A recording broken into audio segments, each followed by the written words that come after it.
Chapter 6. And he went out from thence, and he cometh into his own country, and his disciples follow him.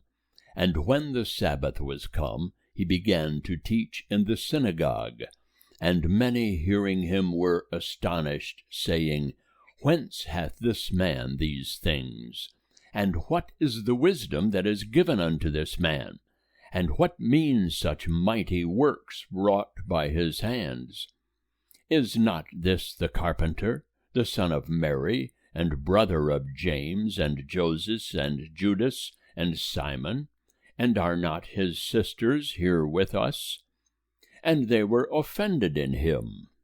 And Jesus said unto them, A prophet is not without honor, save in his own country, and among his own kin, and in his own house.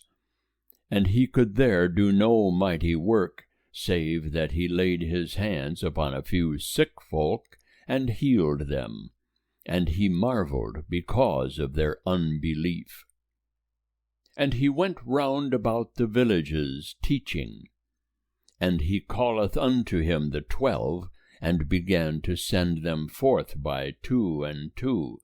And he gave them authority over the unclean spirits, and he charged them that they should take nothing for their journey, save a staff only, no bread, no wallet, no money in their purse, but to go shod with sandals. And said he, Put not on 2 coats. And he said unto them, Wheresoever ye enter into a house, there abide till ye depart thence.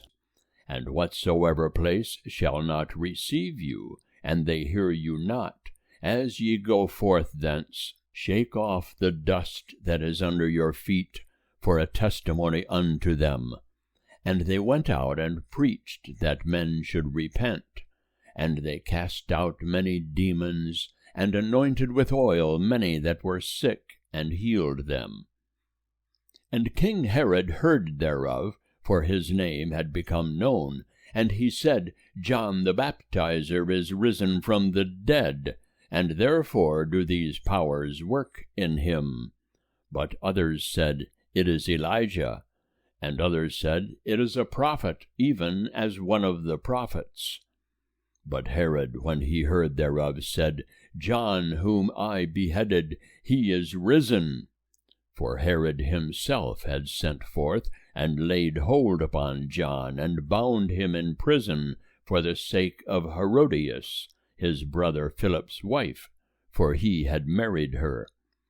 For John said unto Herod, It is not lawful for thee to have thy brother's wife.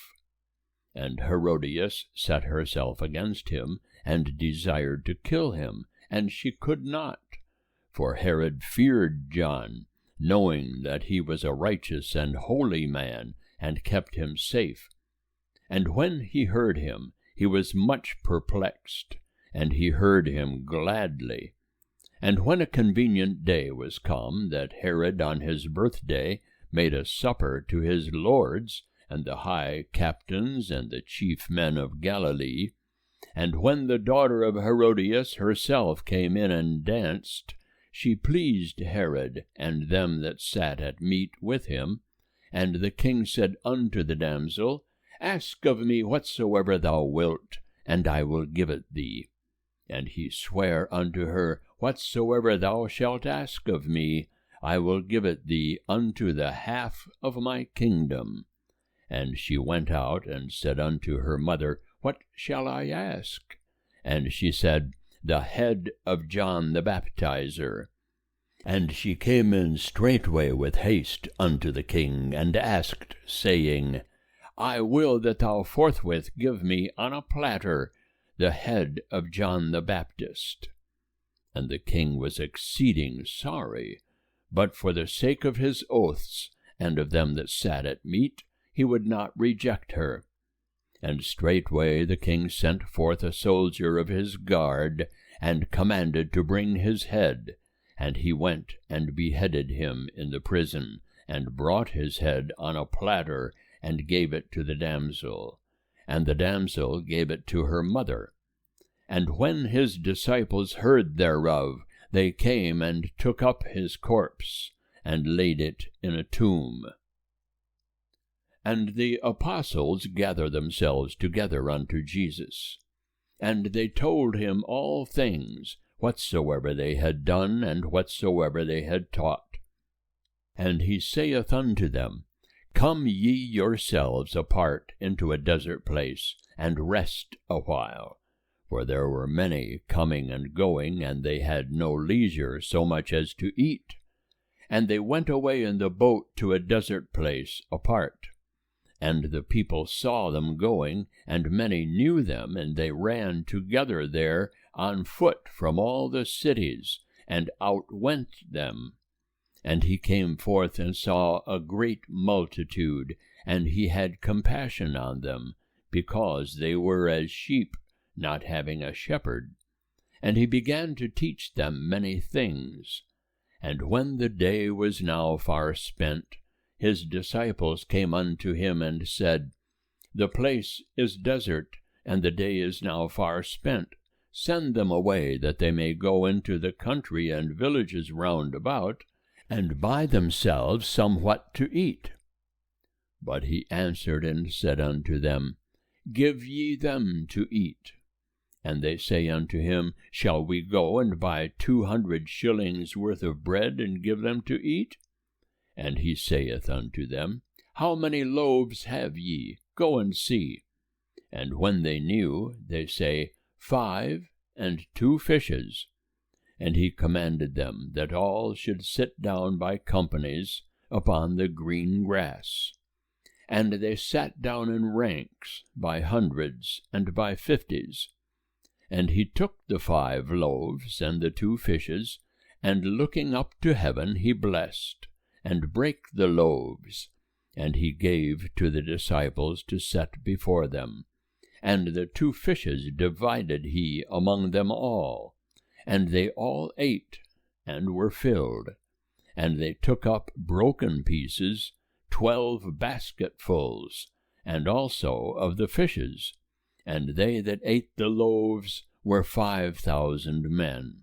And straightway he constrained his disciples to enter into the boat, and to go before him unto the other side, to Bethsaida, while he himself sendeth the multitude away.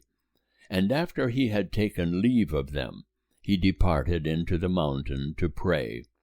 And when even was come, the boat was in the midst of the sea, and he alone on the land.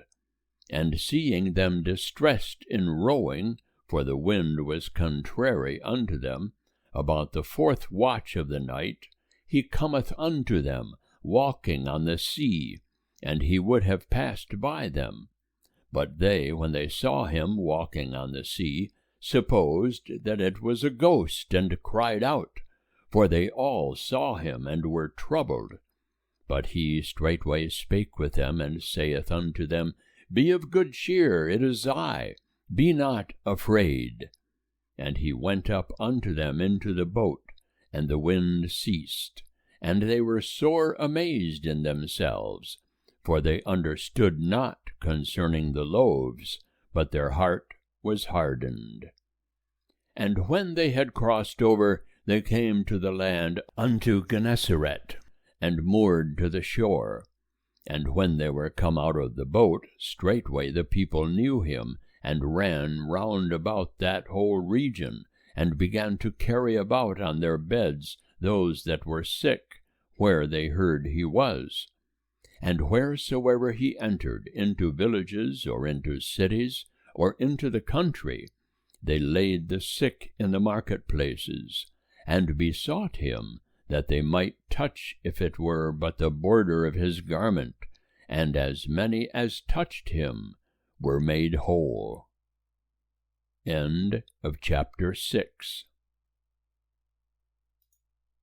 Chapter 7.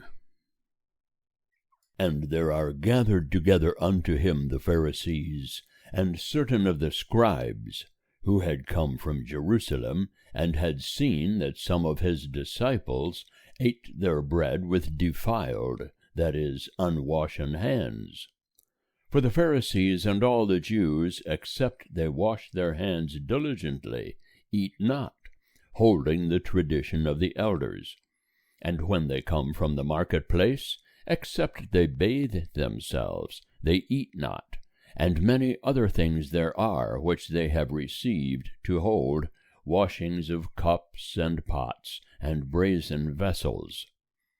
And the Pharisees and the scribes ask him, Why walk not thy disciples according to the tradition of the elders, but eat their bread with defiled hands?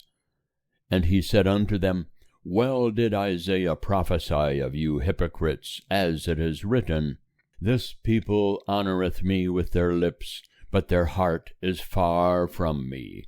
But in vain do they worship me, teaching as their doctrines the precepts of men. Ye leave the commandment of God, and hold fast the tradition of men. And he said unto them, Full well do ye reject the commandment of God, that ye may keep your tradition. For Moses said, Honour thy father and thy mother, and he that speaketh evil of father or mother, let him die the death. But ye say, If a man shall say to his father or his mother, That wherewith thou mightest have been profited by me is Corban, that is to say, given to God, ye no longer suffer him to do aught for his father or his mother, making void the word of God by your tradition, which ye have delivered. And many such like things ye do. And he called to him the multitude again, and said unto them, Hear me, all of you, and understand. There is nothing from without the man, that going into him can defile him. But the things which proceed out of the man are those that defile the man. And when he was entered into the house from the multitude, his disciples asked of him the parable. And he saith unto them, Are ye so without understanding also? Perceive ye not, that whatsoever from without goeth into the man, it cannot defile him, because it goeth not into his heart, but into his belly, and goeth out into the draught? This he said, making all meats clean. And he said, That which proceedeth out of the man, that defileth the man. For from within, out of the heart of men, evil thoughts proceed, fornications, thefts, murders, adulteries, covetings, wickednesses, deceit, lasciviousness, an evil eye, railing, pride, foolishness. All these evil things proceed from within, and defile the man. And from thence he arose and went away into the borders of Tyre and Sidon. And he entered into a house, and would have no man know it, and he could not be hid. But straightway a woman, whose little daughter had an unclean spirit, having heard of him, came and fell down at his feet. Now the woman was a Greek, a Syrophoenician by race, and she besought him that he would cast forth the demon out of her daughter. And he said unto her, Let the children first be filled, for it is not meet to take the children's bread and cast it to the dogs.